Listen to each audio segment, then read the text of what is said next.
Guys, আজকে Indian bike driving থ্রিডির মধ্যে মোটু পাতলু ফ্র্যাঙ্কলিনকে তাদের শহরে ইনভাইট করেছে, যেখানে ফ্র্যাঙ্কলিনকে তাদের ঘর ঘুরিয়ে দেখাবে। কিন্তু অবশেষে ফ্র্যাঙ্কলিন তাদের শহরে যাবে কিভাবে? ভিডিওটি শুরু করার আগে আমার চ্যানেলের পাশাপাশি এই চ্যানেলের ভিডিওটিতে লাইক করে চ্যানেলটি সাবস্ক্রাইব করে দেবেন। আরে গাইস, এইটা হলো সেই লোক যে আমার নামে মিথ্যা কমপ্লেন দিয়েছে। আমি ওকে ছাড়বো না। আরে এই পুলিশগুলো আমার পিছে পড়ছে কেন? আমার পিছে পড়বি? এই নে এই নে, আমি ওকে মারছিলাম, শুধু শুধু তোরা আমার পিছে পড়লি। আরে গাইস, এই পুলিশগুলো তো আমার পিছে পড়ে গেছে। তো এবার আমার কি করবো কিছু তো বুঝতে পারছি না। একটা কাজ করে এই মিসাইল দিয়ে ওদেরকে মেরে ফেললি। এই নে এই নে। আর এখানে তো আরো পুলিশ চলে এসেছে, আমাকে তাড়াতাড়ি এখান থেকে পালানো লাগবে। তো অলরাইট গাইস, আমি অবশেষে আমার বাড়িতে চলে এসেছি। গাইস, এই জায়গাটা হলো আমার লুকোনোর জন্য পারফেক্ট জায়গা। আর ওই পুলিশগুলো যদি এখানে চলে আসে তাহলে আমি এখান থেকে আরামে লুকোতে পারবো। আরে বড় ভাই, আমার খালি পেটে আমার মাথা কাজ করছে না। এবার আমার পাতলু কোথায় গেল? আরে পাতলু, কোথায় তুমি গেলে? আরে ওই তো পাতলু। আরে পাতলু, তুমি এখানে কি করছো? আর তোমার মন খারাপ কেন?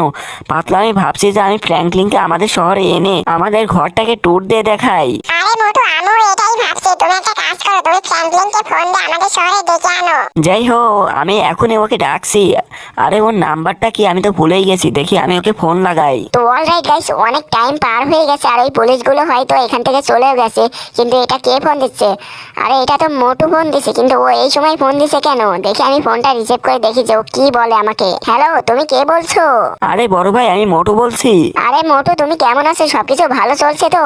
হ্যাঁ বড় ভাই, আমি ঠিক আছে। আর এদিক সব ভালোই আছে। আরে হ্যাঁ মোটু, হঠাৎ তুমি ফোন দিছো কেন? আরে বড় ভাই, তেমন কোনো বিষয় না। তুমি আমাদের ফুরফুরি নগরে এসে আবার ঘুরে যাও। আরে মোটু, আমার তো একটু কাজ ছিল, কিন্তু তুমি যেহেতু বলেছো তাহলে আমি অবশ্যই আসবো। আচ্ছা ঠিক আছে মোটু, তাহলে এবার ফোনটা রেখে দিলাম। তো অলরাইট গাইস, তোমরা তো দেখতেই পেলে যে মোটু আমাকে তাদের শহরে ইনভাইট করেছে। আর মোটু ইনভাইট করেছে আর আমি সেখানে না গিয়ে থাকতে পারি। তো তাড়াতাড়ি আমি আমার গাড়িটা নিয়ে সেখানে চলে যাই। কিন্তু জানি না যে মোটু আমাকে তাদের শহরে ইনভাইট করলো কেন। আরে আমার গাড়িটার কি হলো? গাড়িটা কি নষ্ট হয়ে গেল নাকি? কিছুই তো বুঝতে পারছি না। দেখি একটু ভালোভাবে দেখি যে গাড়িটা। আরে গাড়িটা তো নষ্ট হয়ে গেছে। আরে তোকে কি এখানেই নষ্ট হতে হলো? আর এই টাইমেই? আর ওইদিকে আমার বাসটা চলে যাচ্ছে। তো চলো গাইস, আমি তাড়াতাড়ি দৌড় পাড়েই যাই, কারণ বাসটা মিস করলে আমি মোটু পাতলু শহরে তো যেতে পারবো না। তো আমাকে দৌড় পেরেই যেতে হবে। তো অলরাইট গাইস, আমরা স্টেশনের কাছাকাছি চলে এসেছি। ওই তো তোমরা স্টেশনটা দেখতেই পাচ্ছ, আর একটু আছে। তো বাসে করেই আমাদের যাওয়া লাগবে, কারণ মোটু পাতলু শহরে যাওয়ার জন্য আমাদের বাসই প্রয়োজন। তো আমরা অনেক কাছেই চলে এসেছি। আরে গাইস, বাসটা তো বোধহয় ছেড়ে দিয়েছে। তো এবার আমি কি করবো কিছু তো বুঝতে পারছি না। বাসটা তো চলে যাচ্ছে। আর এই গাড়িটার জন্য তো আমি বাসটা মিস করলাম। এবার আমি যাব কিভাবে তো কিছুই বুঝতে পারছি না। দেখি স্টেশনে যাই, ওইখানে দেখে আর কোনো বাস টাস আছে নাকি। তো এখানে দেখতেই পেয়েছি যে বাস এখানে নাই। তো এবার কি করবো আমি তো কিছুই বুঝতে পারছি না। মোটু পাতলু যেহেতু আমাকে তাদের শহরে ইনভাইট করলো, তো আমাকে তো যে কোনোভাবে যেতেই হবে। কিন্তু আমি কি করব? তো গাইস, এখন তো আর কোনো উপায় নেই। আমি একটা কাজ করি, এবার আমি মোটুকে ফোন দিয়ে বলি যে আমি বাসটা মিস করে ফেলেছি। তো আমি আমার বাসায় যাই, তারপর মোটুকে ফোন দিয়ে বলি। তো অলরাইট গাইস, আমি আমার বাসায় চলে এসেছি। এবার আমি কলেজ গিয়ে আমি মোটুকে ফোন দেই। তো মোটু, তুমি তো বুঝতেই পারলে যে এইসব হয়েছে। তো এবার আমি কি করব? আরে বড় ভাই, আমি তোমার সব কথা শুনেছি, কিন্তু তুমি কোনো টেনশন করো না। আমি এখান থেকে একজনকে পাঠাচ্ছি যে তোমাকে নিয়ে আসবে। তো এবার আমি ফোনটা রাখি, বাই। তো ফাইনালি গাইস, আমি তো মোটুকে সব কথা বলেছি আর আমি এখানকার লোকেশন দিয়ে দিয়েছি। আর মোটু বোধহয় ফুরফুরিনগর থেকে কাউকে পাঠাবে। তো আজকের আবহাওয়াটা অনেক সুন্দর, আকাশের অবস্থা তোমরা তো দেখতেই পাচ্ছ। আর প্লেনটাও তো তোমরা দেখতে পাচ্ছ, কিন্তু প্লেনটা এত নিচ দিয়ে যাচ্ছে কিভাবে? আসলে এই প্লেনটার কি কিছু হয়েছে? আরে এটা তো প্লেন মনে হচ্ছে না, এটা তো অন্য কিছু মনে হচ্ছে। আরে এটা তো উড়ন্ত মানে গাড়ি। আরে গাড়িটা তো এখানেই আসছে। আরে এটা তো আমার বাড়ির মধ্যে যাচ্ছে নাকি কিছুই তো বুঝতে পারছি না। হ্যাঁ, এই প্লেনটা তো আমার বাড়ির মধ্যে যাচ্ছে। আর না না না না, ও তো এখানেই আসছে। কিন্তু এই প্লেনটা কার কিছুই তো বুঝতে পারছি না। দেখে আমি প্লেনটার কাছে যাই। আরে গাইস, এটা তো ডাক্তার ঝটকা। আর মোটু ফুরফুরিনগর থেকে আমার জন্য ডাক্তার ঝটকাকে পাঠিয়েছে, তাও আবার ফ্লাইং গাড়ির সাথে।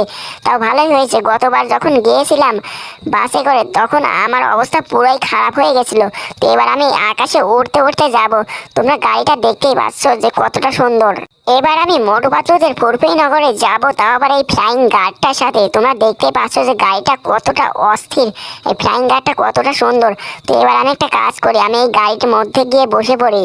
তো গাইস তোমরা দেখতেই পেলে যে আমি গাড়িটাতে অলরেডি বসে গেছি আর গাড়িটাও স্টার্ট দিয়েছে। আরে আমার প্রাণের বন্ধু ফ্র্যাঙ্কলিন, কেমন আছো তুমি? ডক্টর ঝটকা আমি অনেক ভালো আছি। তো এবার একটা কাজ করো, তুমি গাড়িটা স্টার্ট দাও, এবার আমি আকাশে উড়বো। আরে ফ্র্যাঙ্কলিন, তুমি এত তাড়াহুড়া করো না, আমি এখনই স্টার্ট দিছি। এই দেখো আমি গাড়িটা স্টার্ট দিয়েছি। গাইস তোমরা দেখতেই পাচ্ছ যে ডক্টর ঝটকা গাড়িটা স্টার্ট দিয়েছে, এবার আমরা উড়বো। আর আমার বিশ্বাসই হচ্ছে না যে আমি আকাশে উড়ে মোটু পাতলুদের শহরে যাব।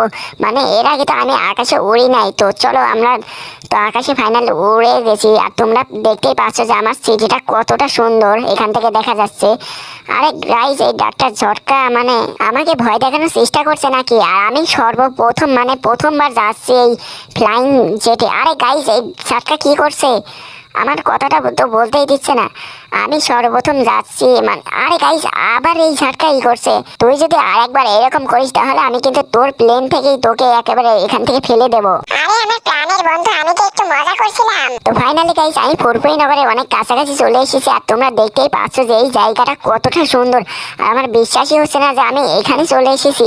আর তোমরা জায়গাটা দেখতেই পাচ্ছ যে কতটা সুন্দর। আরে ঝটকা আরামে আরামে, নিচে কিন্তু সমুদ্র আছে। আরে ও কি করছে মানে ওর স্টাইলগুলো আমাকে দেখাচ্ছে। একবার প্লেন থেকে নেমে নেই তারপর ওকে মজা দেখাবো, আমাকে মানে ভয় দেখাচ্ছে।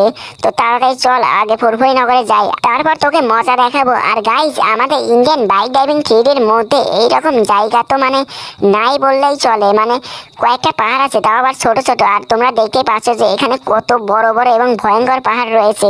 আর এই পাহাড়গুলো মানে উপর থেকে দেখতে কতটা সুন্দর দেখাচ্ছে তোমরা দেখতেই পাচ্ছ। আর ঝটকা তো গাড়িটা অনেক ভালোভাবেই চলাচ্ছে, কিন্তু মাঝে সামাঝে আমাকে ভয় দেখানোর জন্য এই গাড়িটাগুলো ব্যাকা করছে। আমি নেমে নেই তারপর তোকে আমি উচিত শিক্ষা দেব। আরে গাইস আমার মনে হচ্ছে যে আমরা অনেক কাছাকাছি চলে এসেছি ফুরফুরি নগরে। তো চলো আমরা তাড়াতাড়ি ফুরফুরি নগরে যাই। এই পাহাড়টা হয়তো পার দিলে কোনো একটা শহর পাবো। আরে ডাটকার ছটকা আবার কি করছে? আরে ওইখানে একটা শহর দেখতে পাচ্ছি, ওইটা আবার ফুরফুরি নগর না তো? আরে না, ফুরফুরি নগরটা তো এইরকম না। আরে ফ্র্যাঙ্কলিন, তুমি শক্ত করে গাড়িটা ধরো, এখন কিন্তু সুপার পাওয়ার ব্যবহার করবো। আরে ডক্টর ঝটকা তুমি এটা কি করলে? এখনই তো আমার জান চলে যেত। আরে ডক্টর ঝটকা আমার অনেক পানির পিপাসা পেয়েছে, তোর কাছে কি কোনো পানি আছে? আর এইদিকে কোথায় নিয়ে যাচ্ছিস? ফুরফুরি নগর কি এতটাই দূরে? আমাকে আবার এই পাহাড়ের মধ্যে কোথায় নিয়ে যাচ্ছিস? আরে নিচে ওই বাড়িটা থেকে পানি খেয়ে নে। আচ্ছা চলো তাহলে ওই জায়গাটাই যাই। আর ওই জায়গায় গিয়ে দেখি যে ওইখানে কোনো পানি আছে নাকি। তো গাইস ডক্টর ঝটকা তো আমাকে নিচে নামিয়ে দিল আর ও ওই গাড়িতে বসে রয়েছে। আর এই ঘরটা তোমরা দেখতেই পাচ্ছ যে কতটা বড় এই ঘরটা।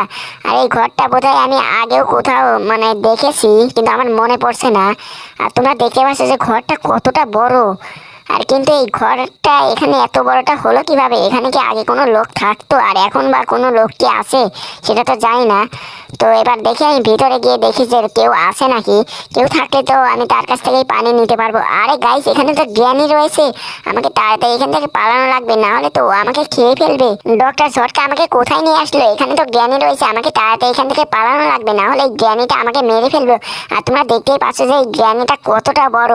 আর ওই জ্ঞানীটা তো এখানে আসছে না, মানে ওর বাসা মনে হয় ওইটাই, ওইখান থেকে বের হতে পারবে না। আর আমি তো এটা ভুলে গেছিলাম যে এটা হলো জ্ঞানীর বাসা। আর জ্ঞানী এখানেই আছে। আরে ডক্টর ঝটকা তাড়াতাড়ি এখান থেকে পালা, না হলে এই জ্ঞানীটা আমাদেরকে মেরে ফেলবে। এখান থেকে তাড়াতাড়ি বের হওয়া লাগবে, তাড়াতাড়ি বের হওয়া লাগবে। আরে গাইস অবশেষে আমরা ফাইনালি এই জ্ঞানীর হাত থেকে বাঁচতে পেরেছি। আর ডক্টর ঝটকা আমাকে কোথায় নিয়ে গেছিল? ওইখানে তো আমি পানি খেতাম না, ওই জ্ঞানীটাই আমার রক্তে চুষে চুষে খেত। ভাগ্য ভালো যে আমি বেঁচে গেছি। আর এই ডক্টর ঝটকা জেনে বুঝে হয়তো আমাকে এই জ্ঞানীর বাসায় নিয়ে গেছিল। আর এই জ্ঞানীটা যদি আমাকে ধরতে পারতো তাহলে আমার ঘাড় মোটকে আমার রক্তটা চুষে খেয়ে ফেলতো। তো গাইস ফাইনালি আমরা অনেক অনেক কষ্টের পর আমরা মোটু পাতলু শহরের কাছে চলে এসেছি। আর এই পাহাড়গুলো আমার অনেক চেনা চেনা লাগছে, মানে টিভিতে ওই মোটু পাতলুর এই কার্টুনে দেখতাম এই পাহাড়গুলো অনেক সুন্দর।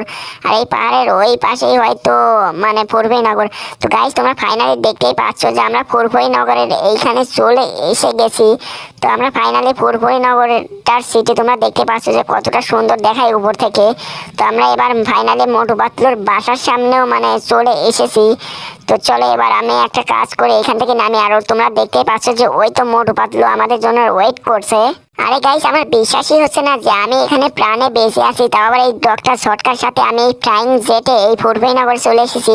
আবারও আমার বিশ্বাস হচ্ছে না যে আমি আরো একবার ফুরফুরিনগরে চলে এসেছি। আর তোমরা দেখতে পাচ্ছ যে এই তো মোটু পাতলু আমাদের জন্য এখানে ওয়েট করছে। তো এবার আমি এখান থেকে নেমে যাই, আর এই ডক্টর শর্টকাটে তো আমি পরে শিক্ষা দেবো যে ও আমাকে কষ্ট দিয়ে আমাকে এই ফুরফুরিনগরে এনেছে। তো ফাইনালি গাইস, আমি মোটু পাতলুর সাথে দেখাও করলাম। আরে মোটু পাতলু, তুমি কেমন আছো? আরে বড় ভাই, আমি অনেক ভালো আছি। আর আমার বিশ্বাসই হচ্ছে না যে তুমি আমাদের শহরে চলে এসেছো। তো ফাইনালি গাইস, আমি মোটু পাতলুর ফুরফুরিনগরে চলেও এসেছি এবং আমি মোটু পাতলুর সাথে দেখাও করলাম এবং কথাও বললাম। তো তোমাদের জন্য অনেক কষ্ট করে ভিডিও বানিয়েছি। তোমরা একটা কাজ করো, তোমরা এই ভিডিওটিতে লাইক ও চ্যানেলটি সাবস্ক্রাইব করে ফেলো। প্লিজ গাইস, প্লিজ তোমরা তাড়াতাড়ি ভিডিওটিতে লাইক ও চ্যানেলটি সাবস্ক্রাইব করে ফেলো। তো দেখা হবে আরো একটি নতুন ভিডিওতে। ততক্ষণে তোমরা সবাই ভালো থাকো, সুস্থ থাকো। আল্লাহ হাফেজ।